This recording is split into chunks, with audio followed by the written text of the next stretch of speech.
ফিলিপিন্সের senate ভবনে গুলির শব্দ, আতঙ্কে বিশৃঙ্খলা সৃষ্টি হয়েছে। ভেতরে থাকা লোকজনকে নিরাপদ আশ্রয়ে চলে যাওয়ার আহ্বান জানিয়েছেন সিনেটের নিরাপত্তা কর্মী ও পুলিশ কর্মকর্তারা।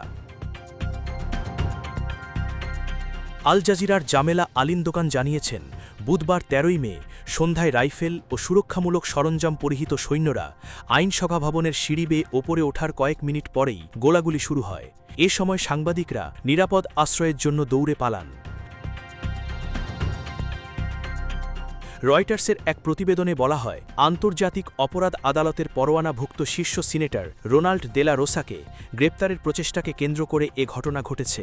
তবে গুলি চালানোর আগে দেলা রোসাকে ভবনের অন্য একটি অংশে নিয়ে যাওয়া হয়েছিল। কারা এই শীর্ষ সিনেটরকে নিয়ে গিয়েছিল বা কারা গুলি চালিয়েছিল তা স্পষ্ট নয়।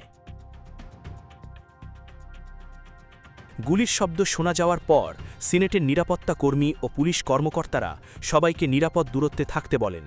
প্রত্যক্ষদর্শীরা জানিয়েছে, একসঙ্গে প্রথমে অন্তত ৫টি গুলির শব্দ শোনা গেছে, যা পরে বেড়ে ১ ডজনেরও বেশি হয়। প্রত্যক্ষদর্শীরা কথা বলার সময়ও গুলির শব্দ শোনা যাচ্ছিল। ফিলিপিন্সের সিনেটর রোনাল্ড দেলা রোসা এর আগে বলেছিলেন তিনি তার গ্রেপ্তারের আশঙ্কা করছেন এবং তাকে আটক ও আইসিসিতে পাঠানো থেকে বিরত রাখতে জনগণকে আইনসভায় আসার আহ্বান জানিয়েছিলেন। আন্তর্জাতিক অপরাধ আদালত সিনেটর রোনাল্ড দেলা রোসার বিরুদ্ধে গ্রেপ্তারের পরোয়ানা জারি করার পর থেকে এই নেতা সিনেটের ভেতরে অবস্থান করছিলেন।